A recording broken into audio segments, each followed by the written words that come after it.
Hello and welcome to this episode of the Reset Podcast. I'm your host, Lauren Munoz, and this is part of my 29 Days of Magic series where I interview a Black woman a day, every day for Black History Month, and the stories are just so awesome and so inspiring. I'm so delighted to have Joy Donnell, who is the co-founder of CIME, on today's show. It's going to be a great conversation. Take a listen. Hey, Joy. Hello, Laura. And how are you on this lovely Friday?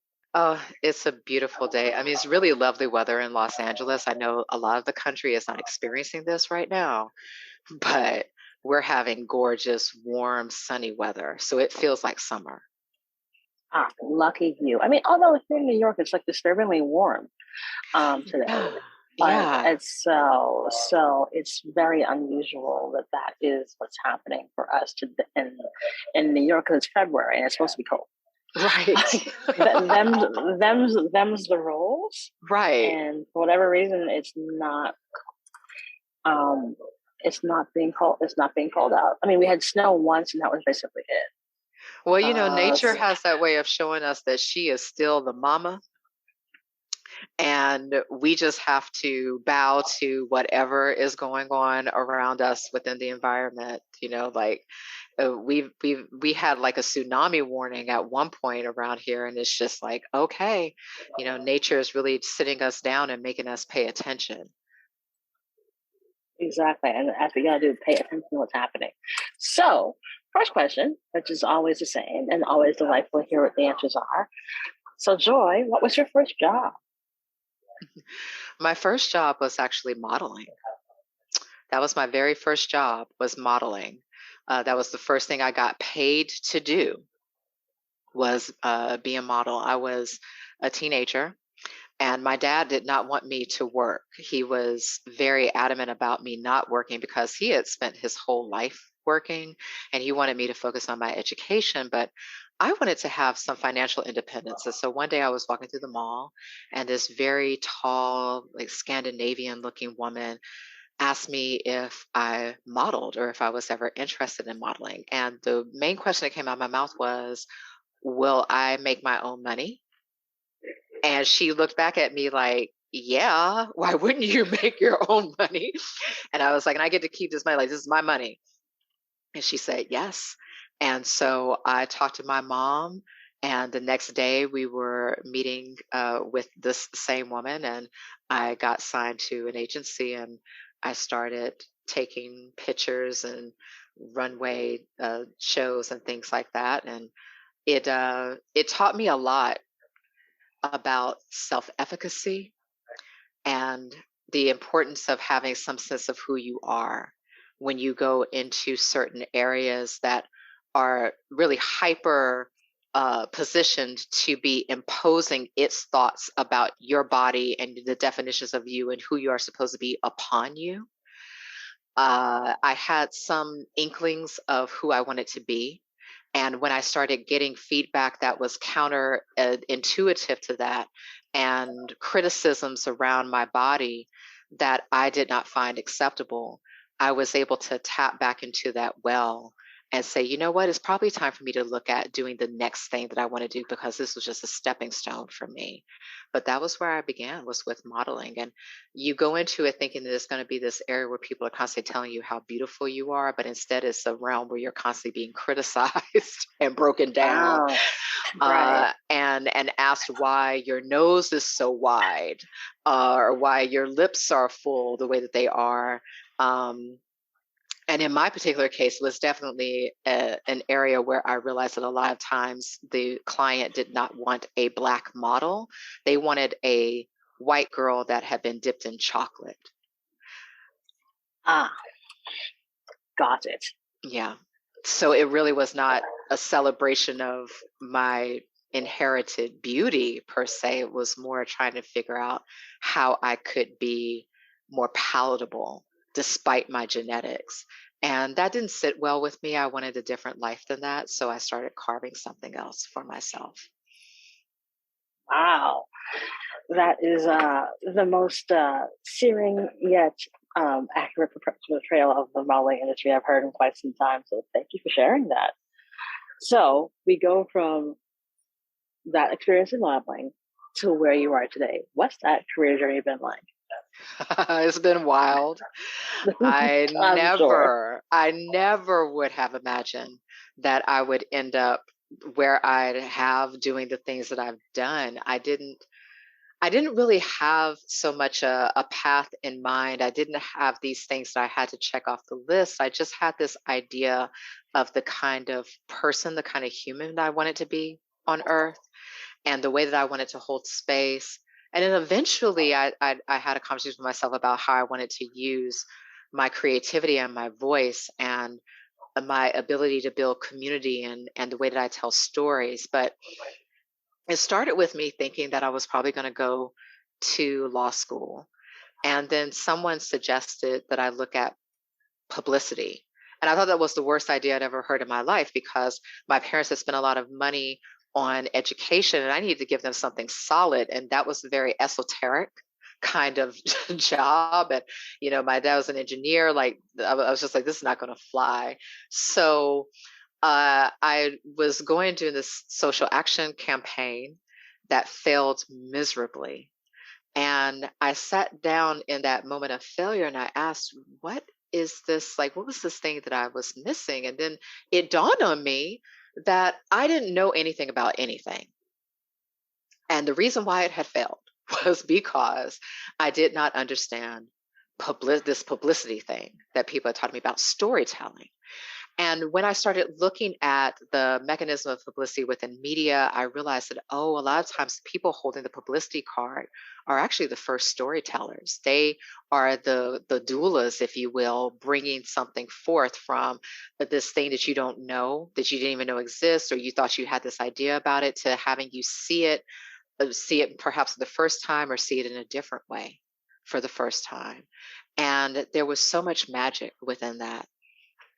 I went into publicity and then I started producing stories and telling more stories. And I realized I wanted to actually use media as this force, as this living entity, if you will, to help us find the stories that are a lot of times difficult for us to find because of these systems that we've inherited and the way that the economy works and what people fund and what they don't.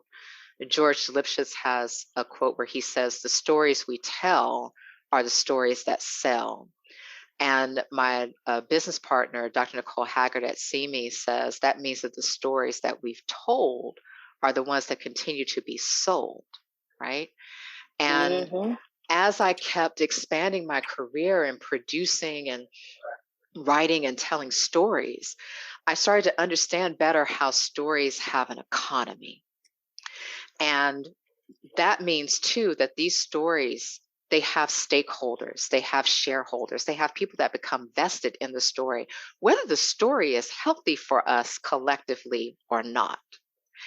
And all of that work and all of that journey and all of these aha moments that I've had around narratives and how valuable they can be to changing the way that we see ourselves individually, shaping our norms and our beliefs and our behaviors, actually espousing who is worthy of love and who should be celebrated versus who should be cured, who should be lauded and lionized and who should be lambasted and loathed. So much of that comes from these stories, these narratives, and the economy around these stories that flow through our media as a primary social institution within our societies. And that's what led me to co-found CIME, the Center for Intersectional Media and Entertainment, with Dr. Nicole Haggard and Monica Lay, and actually start to look at these tropes that we've inherited.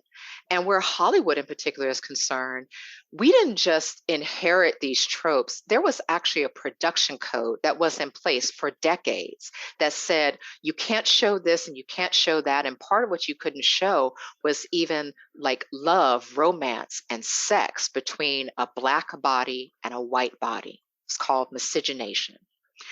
And because you could not show these types of things, and there was all this patrolling around how certain bodies could even be shown on screen, the kind of spaces and places they could even occupy in the imaginative fictional realm, a lot of the comps for a successful type of movie that came out this way with this narrative never even got created because the economy was not fueled into those types of stories and narratives.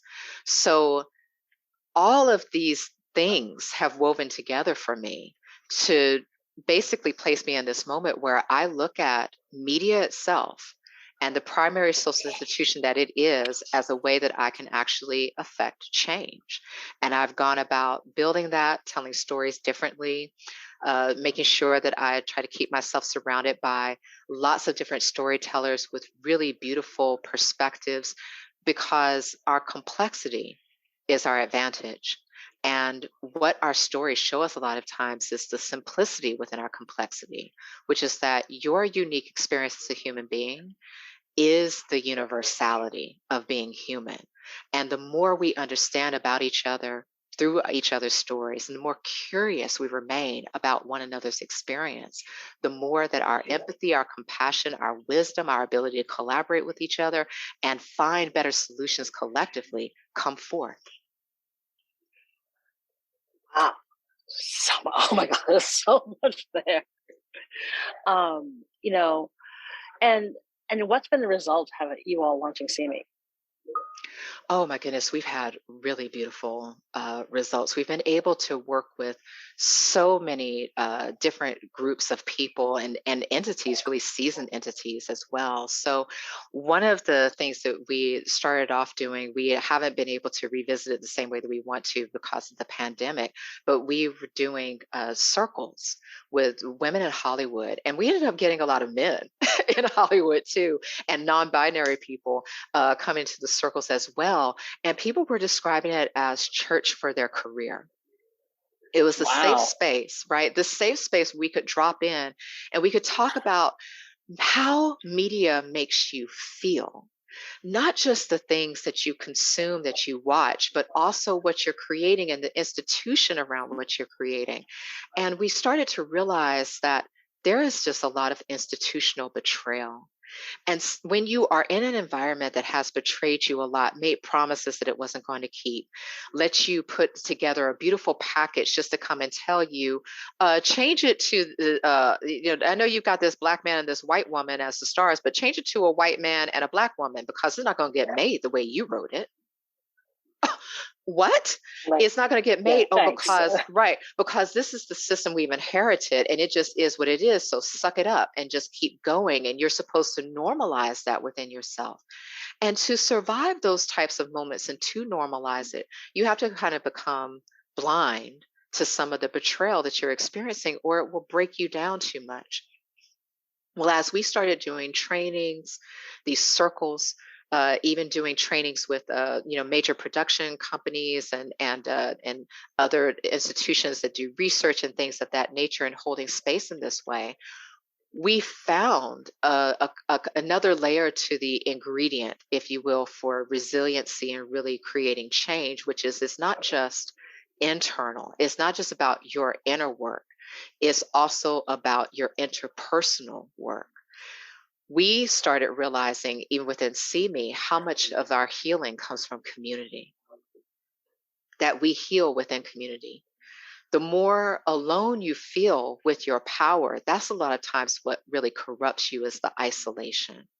You don't know who to turn to. You're not sure who your co-conspirators are, right? Who's got your back, who you can kind of help you bounce ideas off of. They help you see in a different way, or just introduce you to someone that you didn't even know existed because you kind of have this synchronistic moment. And so we've really been cultivating a community as well within CME for people that are in all stages of their career within the industry, as well as for audiences, because we are all audiences.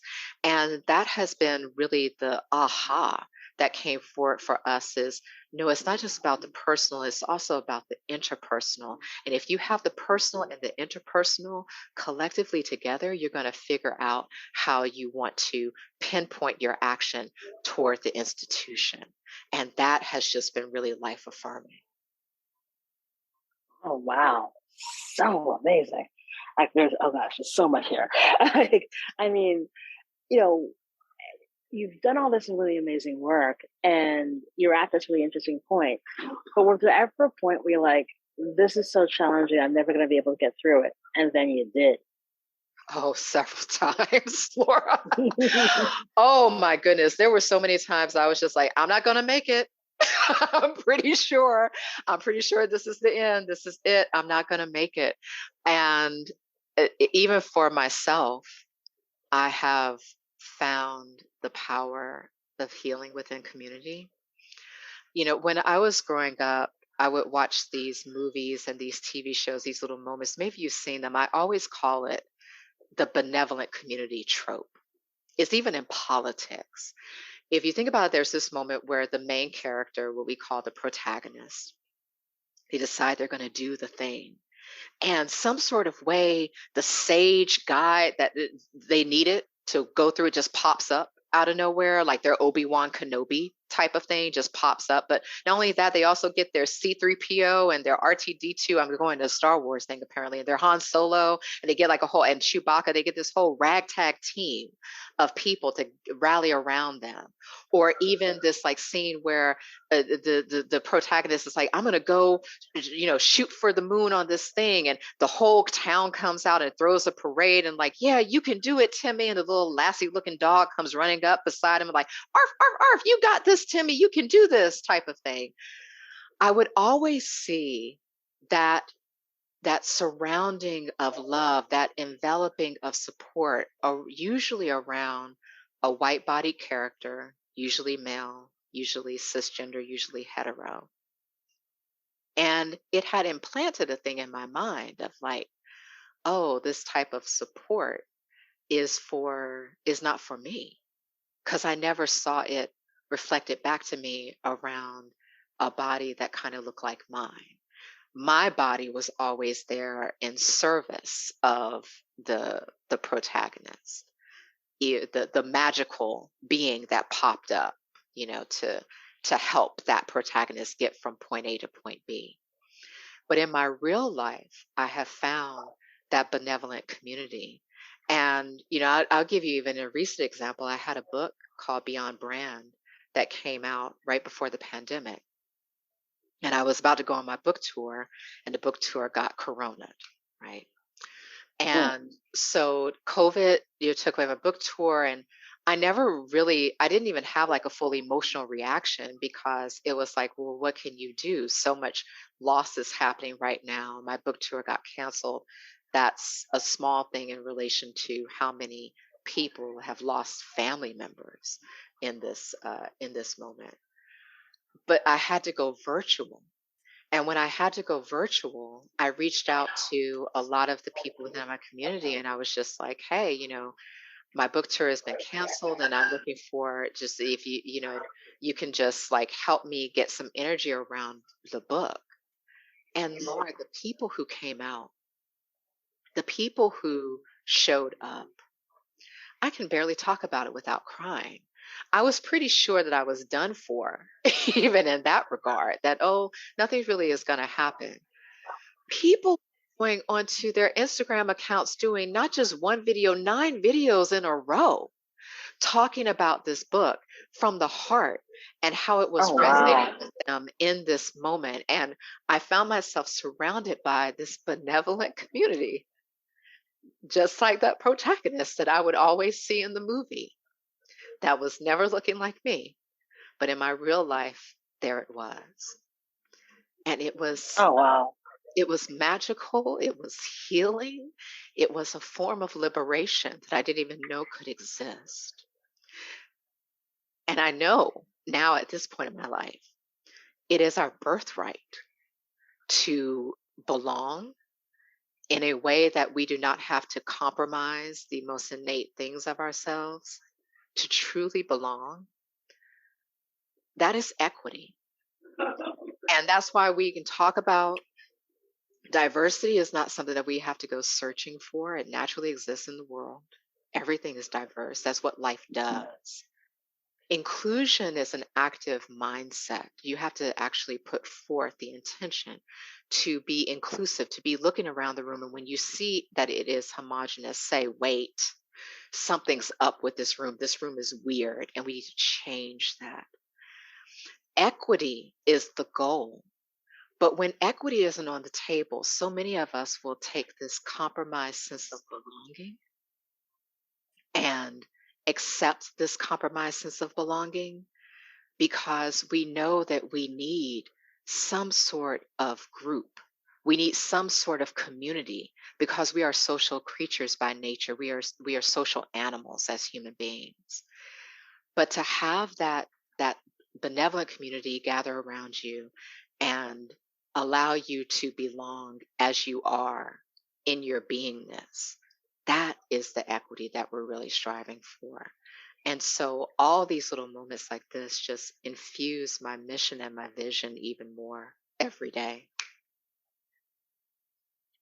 Oh wow, you're just joy. You're just joy. You're a joy.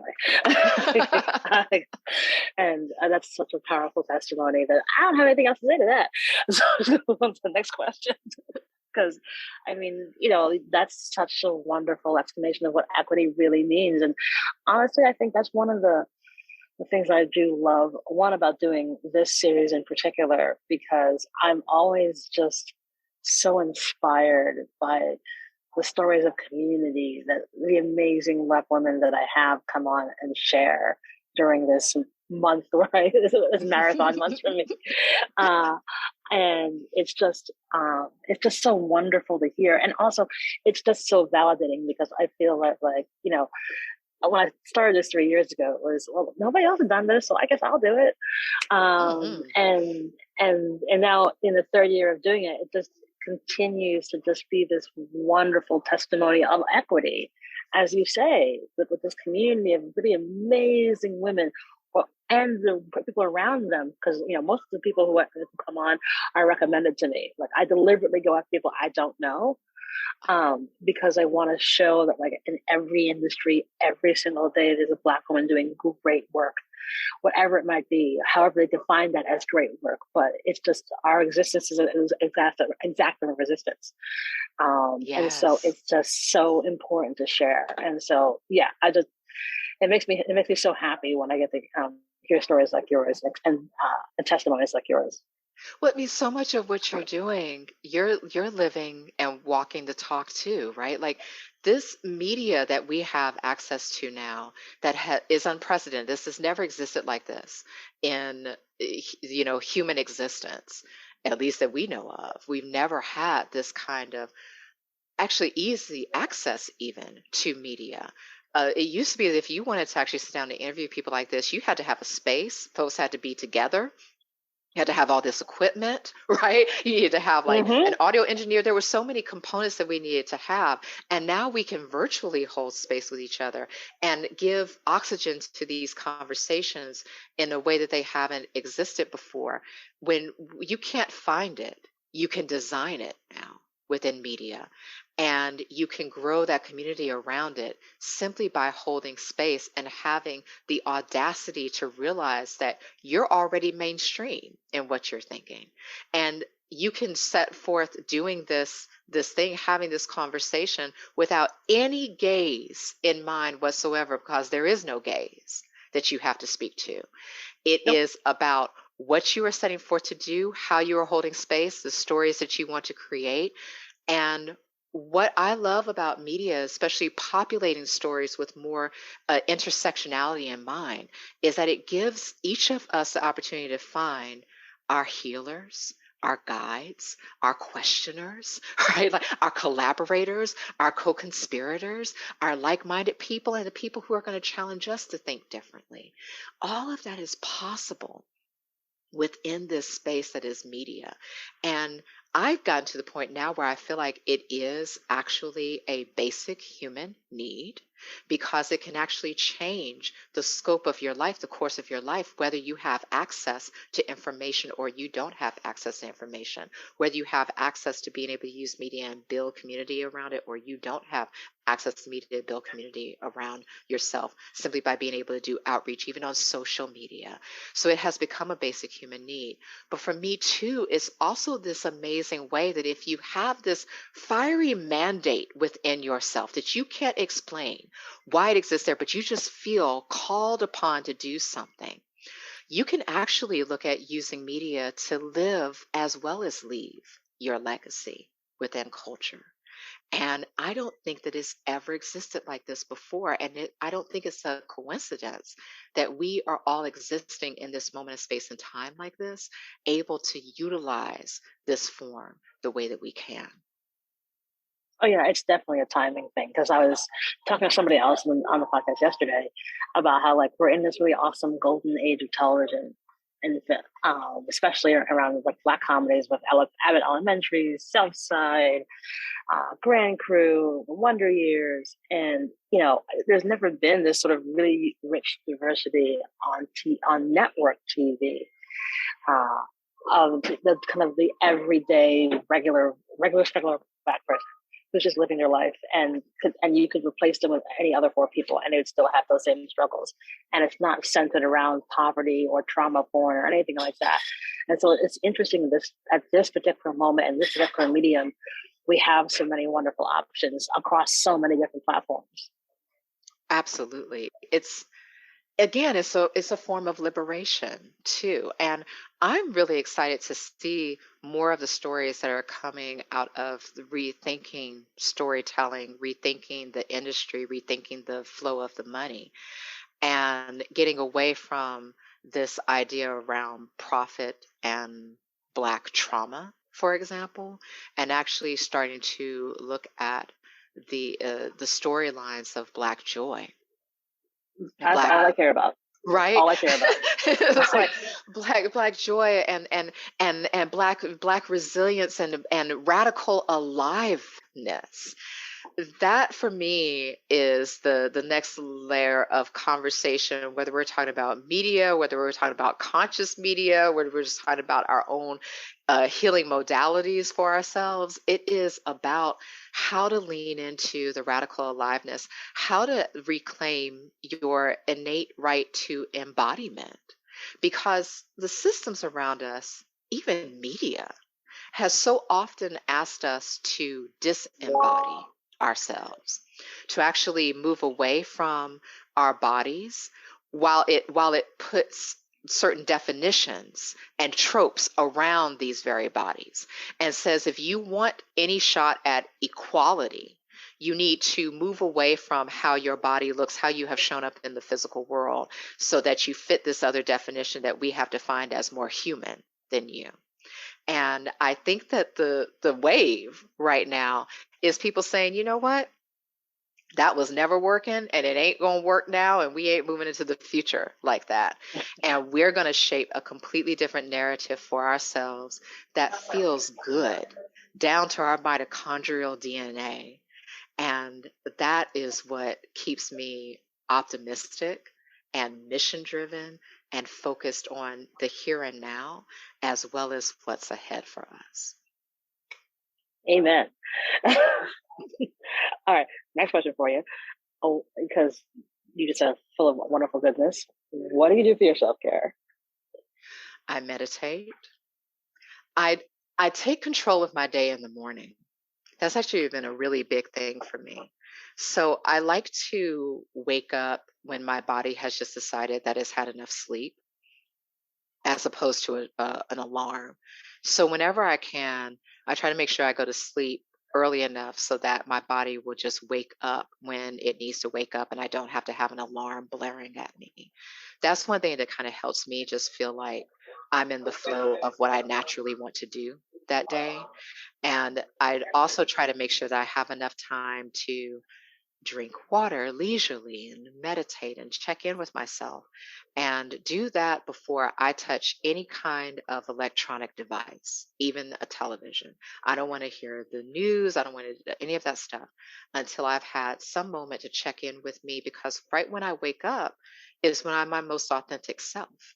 No one else's agenda, questions, confusions, bewilderments, ask, nothing is there except for my moment to have a conversation with me. So really start with that. And I talk to myself about, my intentions for the day, not so much my to do list, not my task, but what my heart space is saying I want to hold for myself that day. So I feel like the task will fall into place accordingly.